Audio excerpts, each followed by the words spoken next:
Hello बच्चों, let's read the question. सो इस question में हमें बोला गया है कि दो स्टेटमेंट्स दिए गए हैं, एक असर्शन और दूसरा रीजन। नाउ इन क्वेश्चंस को आंसर करते हुए हमें चूज करना है any of the following four responses जो हमें वहां पे उसके नीचे दिए।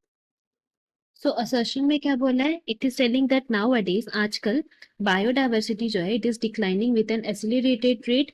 और रीजन में बोला गया है कि एक्सोटिक स्पीशीज जो हैं they are considered to be major cause of extinction. So अब हम लोगों को इन दोनों स्टेटमेंट को देखते हुए करेक्ट ऑप्शन फाइंड आउट करना है। सो अगर हम लोग बात करते हैं इस क्वेश्चन की कॉन्सेप्ट की, then that will be loss of biodiversity. That means biodiversity का loss.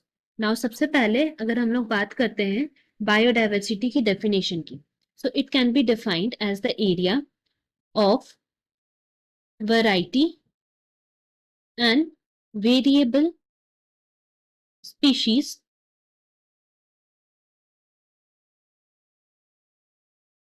which are present in that particular area।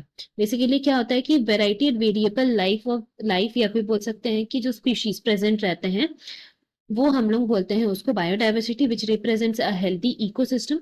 Now loss of biodiversity का मतलब होता है कि ये स्पीशीज इधर या तो कम होते जा रहे हैं या एक्सटिंक्ट होते जा रहे हैं। सो फर्दर हम लोग लिख सकते हैं कि loss of biodiversity represents less number of species और we can say extinction in two species. Basically क्या होता है, ज्यादातर केसेस में स्पीशीज जो है वो एक्सटिंक्ट होते हैं। नाउ अगर हम लोग बात करते हैं some of the causes for loss of biodiversity, so यहाँ पे वेरियस कॉजेस हैं जिसमें से चार जो मेन कॉजेस हम लोग को बताए गए हैं, they are habitat loss and fragmentation, या फिर over exploitation, that is species को ओवर एक्सप्लॉइट करना, जरूरत से ज्यादा यूज करना। एंड फिर हमारा आ जाता है को एक्सटिंक्शन या फिर एलियन स्पीशीज इन्वेजन। सो ये सर हम लोग बोल सकते हैं कि वेरियस कॉजेज हैं। नाउ इनको ध्यान में रखते हुए अगर हम लोग असर्शन की बात करते हैं तो असर्शन में लिखा हुआ है कि बायोडाइवर्सिटी जो है वो डिक्लाइन कर रहा है विद एन एसिलरेटेड रेट। ये स्टेटमेंट ट्रू है। क्यों ट्रू है? बिकॉज अभी जैसे कि हम लोग देख सक रहे हैं कि जितना स्पीशीज हम लोग आइडेंटिफाई कर रहे हैं या इन्वेंट कर रहे हैं, पता चल रहा है हम लोग को न्यू स्पीशीज के बारे, उससे कई गुना ज्यादा जल्दी क्या हो रहा है कि स्पीशीज जो है वो एक्सटिंक्ट होते जा रहे हैं। सो इसीलिए हम लोग बोल रहे हैं कि biodiversity is declining with an accelerated rate, that is rate of extinction जो है वो बढ़ते जा रहा है। एंड इसका कॉजेस तो हम लोग अभी बता ही चुके थे कि habitat loss, alien species invasion, over exploitation, ये सब वेरियस रीजन है। मतलब बहुत से ह्यूमन कॉज की वजह से क्या हो रहा है कि स्पीशीज एक्सटिंक्ट होते जा रहे हैं, बिकॉज उनको जैसा हैबिटेट चाहिए वैसा नहीं मिल रहा है। साथ ही साथ हम लोग बोल सकते हैं कि उनको जो है जरूरत से ज्यादा यूज कर लिया जा रहा है, उस वजह से भी हो सकता है। एंड उनमें क्या हो रहा है कि अडेप्ट वो नहीं कर पा रहे हैं to the new environment. Now if we talk about the reason, so reason जो हमारा है वो भी ट्रू है।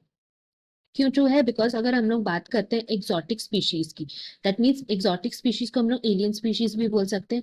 नाउ कोई भी एरिया में अगर एलियन स्पीशीज जो है वो आ जाते हैं, so that is very harmful for those native species जो उस पर्टिकुलर एरिया में रह रहे। दैट इज द रीजन हम लोग लिख सकते हैं कि alien species for any particular habitat जो है वो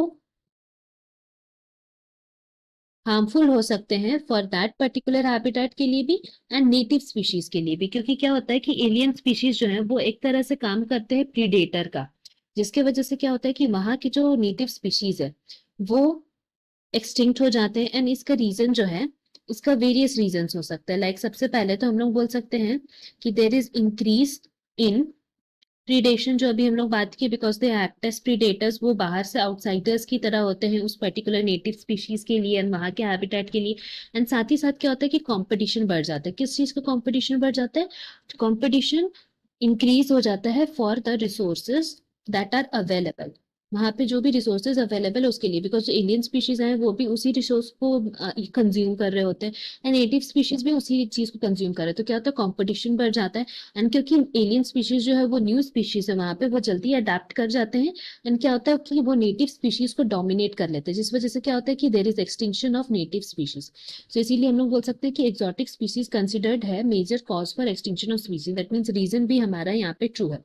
now if we talk about कि असर्शन जो हमारा दिया हुआ है उसके लिए करेक्ट एक्सप्लेनेशन रीजन में दिया है या नहीं, देन वी कैन से कि वो नहीं दिया, बिकॉज असर्शन एक अलग ही स्टेटमेंट है about the declining accelerated rate, और रीजन एक अलग स्टेटमेंट है। दैट इज द रीजन हम लोग बोल सकते हैं कि बोथ असर्शन रीजन ट्रू है, लेकिन reason is the not correct explanation for assertion. That means option B is correct. Hope you have understood this well. Best of luck. Thank you.